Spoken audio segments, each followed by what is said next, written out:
Oi, bom dia, bem-vindos à primeira edição do CNN Mercado. Após a quarta-feira fechar no positivo, o Ibovespa Futuro abriu em queda de 0,42%. Já o dólar sobe 0,36%, agora a R$ 4,95. O mercado abre na expectativa e acompanhando os dados divulgados na Europa, na Ásia, nos Estados Unidos, que devem ser divulgados logo mais, porque tem notícia importante vindo da Europa. O Comitê de Política Monetária do Banco da Inglaterra elevou agora há pouco a taxa de juros em 25 pontos base para 4,50%, o mercado que já esperava esse aumento, que é o 12º consecutivo e que representa o mais alto custo de empréstimos por lá desde o fim de 2008. A China também divulgou diversos dados hoje sobre os preços ao produtor, então o país registrou uma deflação de 3,6% em abril, se compararmos com o mesmo período do ano passado. O PPI da China recuou 0,5% em abril, em comparação ao mês anterior. O que explica isso é a queda no preço das commodities e a fraca demanda. Já os preços ao consumidor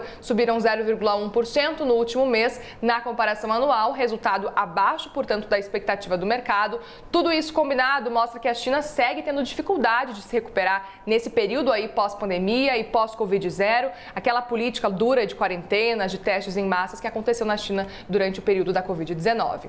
Lembrando, por aqui o mercado continua de olho nos avanços do novo marco fiscal no Congresso. A ideia do relator, do Cláudio Cajado, é protocolar hoje ainda esse texto, mas ainda faltam algumas questões para acertar, como por exemplo a mais polêmica, que seria a punição a governos para o descumprimento das metas.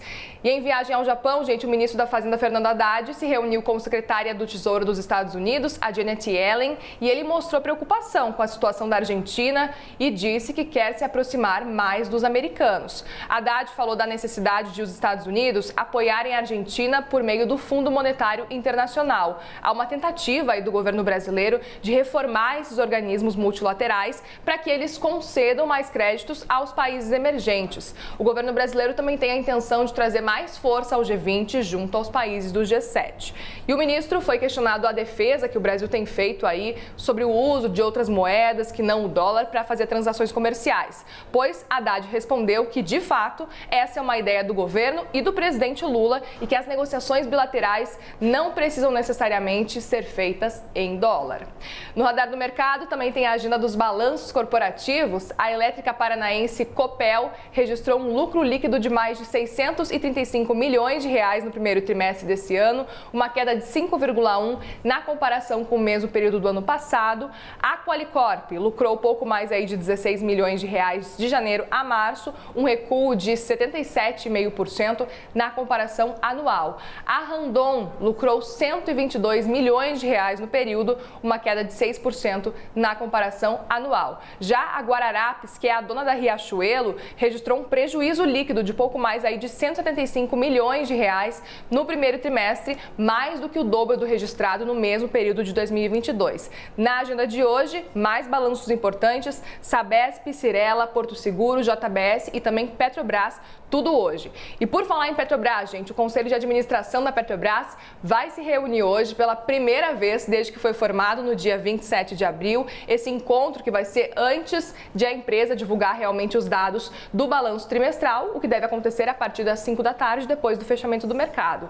Tradicionalmente, os conselheiros da Petrobras se reúnem às vésperas da divulgação do balanço para aprovar os dados. O colegiado também deve discutir o pagamento de dividendos e outros assuntos financeiros. O novo conselho da estatal foi formado, lembrando, em Assembleia Geral ordinária, no fim do mês passado. Foram eleitos 8 integrantes, sendo 6 indicações da União e 2 representantes dos investidores minoritários. Ao todo, o Conselho da Administração da Petrobras conta aí com 11 assentos.